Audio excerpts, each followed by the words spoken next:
కొణిదెల పవన్ కళ్యాణ్ అమ్మ కడుపున ఆఖరివాడిగా పుట్టిన అందరికీ మంచి చేయాలి, మేలు జరగాలి అనే విషయంలో ముందువాడుగా ఉంటాడు.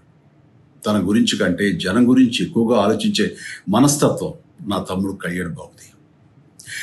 ఎవరైనా అధికారంలోకి వచ్చాక ప్రజలకు ఏదైనా చేయాలనుకుంటారు. కానీ కళ్యాణ్ తన సొంత సంపాదనని కౌలు రైతులు కన్నీళ్లు తుడిచేందుకు ఖర్చు పెట్టడం, సరిహద్దు దగ్గర ప్రాణాలొడ్డి పోరాడే జవాన్ కోసం పెద్ద మొత్తం అందివ్వటం, అలాగే మత్స్యకారులు ఇంకా ఎందరికో తాను చేసిన సహాయం చూస్తుంటే ఇలాంటి నాయకుడు కదా జనాలకు కావాల్సింది అనిపిస్తుంది. ఒక రకంగా చెప్పాలంటే సినిమాలోకి తను బలవంతంగా వచ్చాడు, రాజకీయాల్లో మాత్రం ఇష్టంతోనే వచ్చాడు.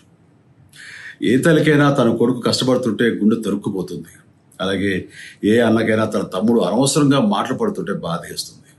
అలా బాధపడుతున్న నా తల్లికి ఈ అన్నయ్యగా ఒక మాట చెప్పాను.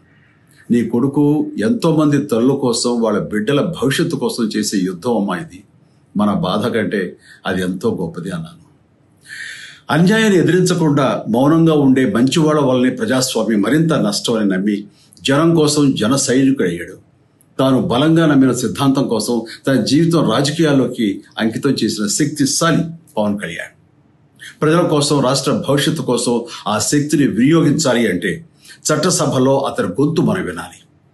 జనమే జయను నమ్మే జనసేనాని ఏమి చేయగలడో చూడాలంటే మీరు పిఠాపురం ప్రజలు కళ్యాణ్ని గెలిపించాలి. మీకు సేవకుడుగా, సైనికుడుగా అండగా నిలబడతాడు. మీకోసం ఏమైనా సరే కలబడతాడు, మీ కళ నిజం చేస్తాడు.